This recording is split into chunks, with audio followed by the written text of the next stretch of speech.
رسائل الشیعہ شیخ خر عاملی علیہ الرحمہ کی 15 نمبر جلد میں یہاں پہ انہوں نے ابواب لکھے ہیں جہاد نفس کے. وہاں پہ جو ہے وہ 13 نمبر باب جو ہے وہ انہوں نے باندھا ہے کہ وجوب الجمع بین الخوف والرجاء والعمل لما یرجو و یخاف، کہ انسان کے اوپر واجب ہے کہ وہ جمع کرے. کس کے درمیان جمع کرے؟ رجا، امید اور خوف کے درمیان، یعنی خوف بھی ہو اور اسے کیا ہے امید بھی ہو، اس کے درمیان کیا کرے وہ جمع کرے. پہلی جو روایت ہے محمد بن یعقوب کی ہے، اور راوی آ کے یہ پوچھتا ہے چھٹے امام سے کہ جناب لقمان کی وصیت میں کیا لکھا تھا. جناب لقمان کی وصیت اہل بیت علیہ السلام نے بہت زیادہ اپنے چاہنے والوں کو بتلائی اور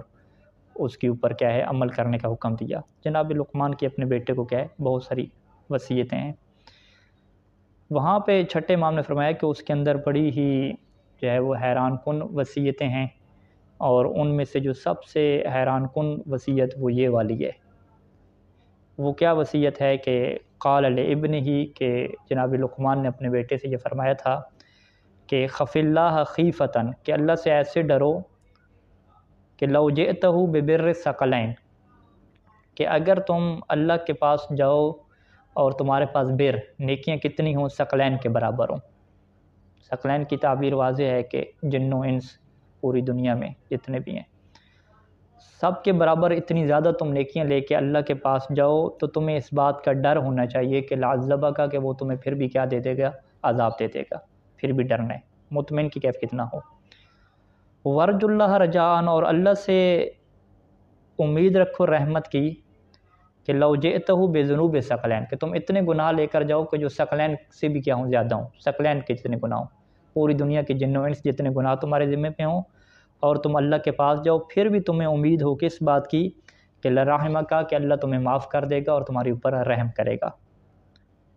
اور پھر یہ وصیت ذکر کرنے کے بعد چھٹے امام نے اس سے فرمایا ثم قال ابو عبداللہ علیہ السلام کان ابی یقول، کہ میرے والد امام باقر علیہ السلام یہ فرمایا کرتے تھے کہ لیسا من عبد مؤمن، کہ کوئی بندہ اس وقت تک مومن ہی نہیں بن سکتا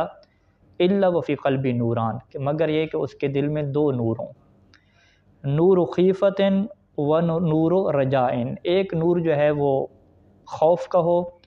اور ایک نور جو ہے وہ امید کا ہو، اللہ کی رحمت کی امید کا. اور یہ بالکل برابر ہوں کہ لو وزن ھذا لم یزد علی ھذا ولو وزن ھذا لم یزد علی ھذا، کہ اگر جو خوف کا نور ہے اس کا وزن کیا جائے امید کے نور کے ساتھ تو وہ اس سے زیادہ نہ ہو، اگر امید کے وہ جو ہے وہ خوف والے نور کے ساتھ وزن کیا جائے تو وہ کیا اس سے زیادہ نہ ہو. دونوں کیا بالکل 50-50 50% کیا رہیں برابر رہیں. تو یہ جو ہے وہ کیفیت جو ہے وہ مومن کی بتائی کہ مومن جتنا زیادہ نیک ہو جائے، ثقلین جتنی عبادت کر لے، پھر بھی اس کے دل میں اللہ کا خوف رہتا ہے. وہ کبھی نہیں کہتا کہ اب تو جو ہے وہ پکے پکے بخشے ہوئے ہیں، اب تو کوئی عذاب کے چانس نہیں ہیں اور بالکل جو ہے وہ نکلے جائیں گے، ایسا نہیں ہے. اور اسی طریقے سے مومن کی یہ بھی خصوصیت ہے کہ اس کے دل میں مایوسی کبھی نہیں آتی، کہ وہ کہے گا کہ اب تو جی اللہ میرے اوپر رحم ہی نہیں کرے گا. اور مایوسی نہیں آتی اس کی بھی مثال یہ دی تھی کہ اگرچہ اس کے جو جرم ہیں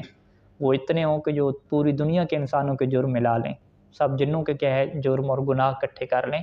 اتنے بھی ہوں تو پھر بھی اس کے دل میں کیا مایوسی پیدا نہ ہو. تو شیطان کے جو ہے وہ انسان کو گمراہ کرنے کے جو ہے وہ دو ہی ہتھیار ہیں.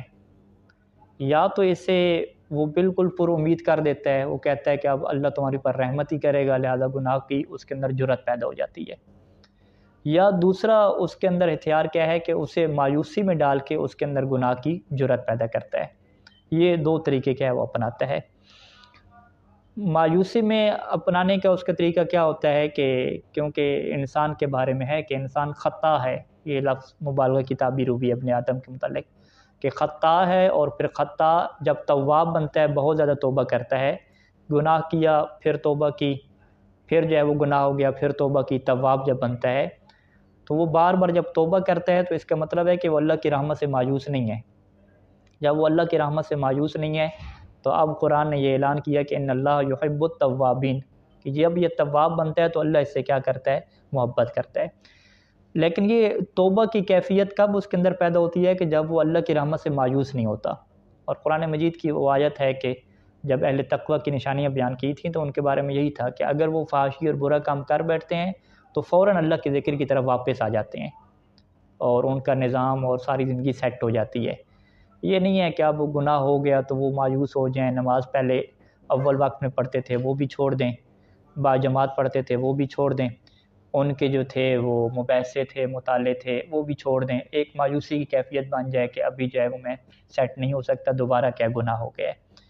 تو وہاں پہ قرآن مجید نے فرمایا کہ نہیں، اہل تقوی کی یہ نشانی نہیں ہے، وہ مایوسی میں کبھی نہیں جاتے، فوراً کیا توبہ کی طرف واپس پلٹتے ہیں۔ اور ان لوگوں کو اللہ نے کیا متقی کہا ہے، متقین کی صفات میں سے یہ چیز ہے، کیونکہ توبہ کی وجہ سے انسان جو ہے وہ اللہ کا محبوب بن جاتا ہے، اللہ اس سے محبت کرنے لگ جاتا ہے۔ تو ایک یہ دروازہ ہے کہ یہاں پہ انسان نے اپنے آپ کو جو ہے وہ روکنا ہے اور کبھی بھی اپنی زندگی کو جو ہے وہ تبدیل نہیں کرنا مایوسی کی وجہ سے، کہ اب جو ہے وہ مایوس ہو جائے اور مایوسی کی وجہ سے نیک کام کرنا چھوڑ دے۔ ٹھیک ہے، پہلے وہ نیک کام کرتا تھا، زیارت پہ جاتا تھا، نماز، قرآن کی تلاوت، دعا، اب جب گناہ ہو رہے ہیں دوبارہ تو وہ مایوسی میں چلا جائے اور نیک کام کرنا چھوڑ دے۔ یہ بہت بڑا شیطان کا ہتھیار ہے کہ وہ انسان کی زندگی کو جو ہے وہ گناہوں کی وجہ سے، کیونکہ ابن آدم ہے، گناہ تو ہوتے رہیں گے، وہ گناہوں کی وجہ سے اس کی زندگی کو جو ہے وہ مایوسی کی طرف لے جائے گا، اور مایوسی کی وجہ سے وہ ایسا کیا نیکیوں سے دور ہوتا جائے گا، اور ایک ٹائم ایسا آئے گا کہ وہ بالکل جو ہے وہ ہر چیز کو چھوڑ بیٹھے گا اور کفر کی حد تک، الیاذ باللہ۔ اسی طریقے سے جو دوسری منزل ہے کہ اتنا بھی اللہ سے امید انسان نہ ہو جائے کہ پھر اس کے اندر گناہوں کی جرت پیدا ہو جائے، کہ وہ انسان یہ سوچنے لگ جائے کہ کوئی اس میں مسئلہ ہی نہیں ہے، میں گناہ کروں گا تو اللہ کیا معاف کر دے گا، یہ جرت پیدا ہو جائے۔ اور اسی چیز کو جو ہے وہ دوسری حدیث میں کیا بیان فرمایا کہ یہ حدیث بھی جو ہے وہ کچھ لوگ آئے امام علیہ السلام کے پاس، اور ان میں سے ایک بندے نے یہ کہا کہ قلت له قوم یعملون بالمعاصی، کہ ہمارے پاس کچھ لوگ ہیں کہ جو گناہ کرتے ہیں، ویقولون نرجو،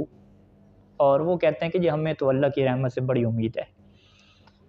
فلا یزالون کذالک حتی یأتیہم الموت، اور وہ ان کی یہی حالت رہتی ہے، گناہ کرتے رہتے ہیں اور کہتے ہیں جی اللہ بڑا بخشنے والا ہے، رحم کرنے والا ہے، بڑی جی امید ہے ہمیں، اور اسی حالت پہ رہتے ہیں یہاں تک کہ انہیں کیا موت آ جاتی ہے۔ تو بتائیں کہ کیا یہ کوئی اچھی کیفیت ہے کہ گناہ کر رہے ہیں، اللہ کی رحمت کی امید ہے انہیں؟ تو امام نے فرمایا کہ ہؤلاء قوم یترجحون فی الامانی کذبوا، کہ یہ تو وہ قوم ہے کہ جو خواہشات میں اور امیدوں میں، لمبی لمبی امیدوں میں پڑ گئی ہے، کہ جو شیطان کا کام ہوتا ہے کہ لمبی امیدوں میں رکھنا کہ کبھی تو آپ ٹھیک ہو جائیں گے۔ کذبوا، یہ لوگ جھوٹ بولتے ہیں۔ لیسوا براجینا، یہ وہ لوگ ہیں ہی نہیں کہ جو اللہ کی رحمت کی امید رکھنے والے ہیں۔ فرمایا کیوں؟ کہ من رجا شیئا طلبہ، کہ جو کسی چیز کی امید رکھتا ہے تو پھر وہ اسے چاہتا ہے۔ اگر یہ رحمت کی امید رکھتے تو رحمت کو چاہتے، گناہوں کو چھوڑتے۔ اور ومن خاف من شیئا، اور جو کسی چیز سے خوف رکھتا ہے وہ اس سے بھاگتا ہے۔ جو کسی چیز کی خواہش رکھتا ہے، امید رکھتا ہے، وہ اس کو چاہنے کی کوشش کرتا ہے، یہ کہا جاتا ہے کہ ہاں واقعاً پھر اس کے اندر امید ہے۔ اور جو کسی چیز سے ڈرتا ہے، خوف کرتا ہے، تو وہ اس سے بھاگتا ہے۔ تو یہ کیسی امید ہے، یہ کیسی خواہش ہے کہ اس کے اندر تمنا بھی ہے اللہ کی رحمت کی، لیکن وہ اللہ کی رحمت کو چاہنے کے لیے آگے جا ہی نہیں رہے۔ تو ایسے لوگوں کو جو ہے وہ اہل بیت علیہ السلام نے جھوٹا کہا۔ اور یہاں پہ شیخ خرم علیہ رحمہ لکھتے ہیں کہ یہی روایت میں نے کچھ اور راویوں سے دیکھی ہے، تو وہاں پہ امام صادق علیہ السلام نے یہ فرمایا تھا کہ لیسوا لنا موالن، کہ یہ والے جو لوگ ہیں نا جو گناہ کرتے ہیں اور کہتے ہیں کہ اللہ بخش دے گا، بڑی امیدیں ہیں ان کو، یہ لیسوا لنا موالن، یہ ہم سے محبت کرنے والے بھی نہیں ہیں، یعنی اپنا جو ایک ولایت کا رشتہ ہے وہاں سے بھی امام نے ایسے لوگوں کو کیا کر دیا، خارج کر دیا۔ تو لہٰذا جو ہے وہ ضرورت اس بات کی ہے کہ انسان جو ہے وہ اپنا محاسبہ کرے، اور یہ دونوں کیفیتیں کیا ہے اس کے ساتھ ساتھ چلیں۔ امید رحمت کی ہو، لیکن امید اتنی زیادہ نہ بنے کہ وہ 50% سے اوپر نکل جائے،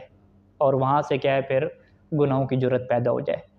اور امید اتنی نیچے نہ ہو کہ ادھر سے جو ہے وہ خوف زیادہ ہو جائے، ٹھیک ہے، اتنا زیادہ خوف پیدا ہو جائے کہ انسان جو ہے وہ مایوسی کی حالت میں ڈلنا کیا شروع ہو جائے۔ ان دونوں چیزوں کو انسان نے بیلنس کر کے کیا چلنا ہوتا ہے، اور یہی مومن کا کیا کمال بتایا کہ یہ مومن کی صفت ہے کہ انسان پھر ایمان کے درجے پہ آ جاتا ہے کہ جب ان دونوں صفاتوں کو وہ آپس میں کیا ہے اعتدال کے رستے کے اوپر لے آتا ہے اور دونوں کے اندر کیا ہے برابری کیا ہے قائم کر دیتا ہے۔ اور اسی طرح کیا اس باب کی اور بھی بہت ساری روایات انہوں نے ذکر کی جو اسی معنی کے اوپر ہیں۔ اور اسی طریقے سے جو ہے وہ ابو حمزہ الصومالی کی یہ روایت ہے کہ وہ یہ کہتے ہیں کہ امام صادق علیہ السلام یہ فرمایا کرتے تھے کہ ارجو اللہ رجاء لا یجرئک علی معصیتہ، کہ اللہ سے تم ایسی امید رکھو رحمت کی کہ جو رحمت کی امید تمہیں گناہ کے اوپر جو ہے وہ جرأت نہ دلائے۔ لا یجرئک علی معصیتہ، رحمت کی امید رکھنی ہے لیکن اتنی رحمت کی امید نہیں رکھنی کہ آپ تم گناہ کی جرأت کرو، تم جب گناہ کرنے لگو تو وہ تمہیں جو ہے نا وہ چیز اندر سے نہ روکے، تم کو بھی اللہ تو بڑا رحیم ہے اور تم کیا گناہ کر ڈالو، اس طرح کی امید نہیں رکھنی اللہ کی رحمت کی۔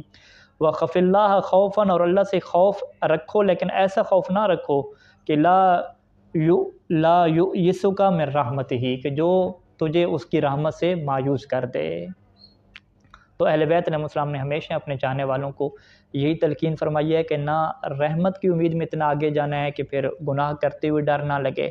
اور نہ خوف میں اتنا آگے جانا ہے کہ پھر جو گناہ ہو چکے ہیں ان کی وجہ سے زندگی مایوس ہو جائے اور نیک کام کرنا بھی کیا ہے چھوٹ جائیں سارے کے سارے۔ خداوند کریم سے دعا ہے کہ خدا ہمیں خشیت نصیب فرمائے، ہمیں تقوی جیسی نعمت نصیب فرمائے، ہمارے علم اور عمل صالح میں اضافہ فرمائے۔ صلی اللہ علیہ محمد و آلہ اجمعین۔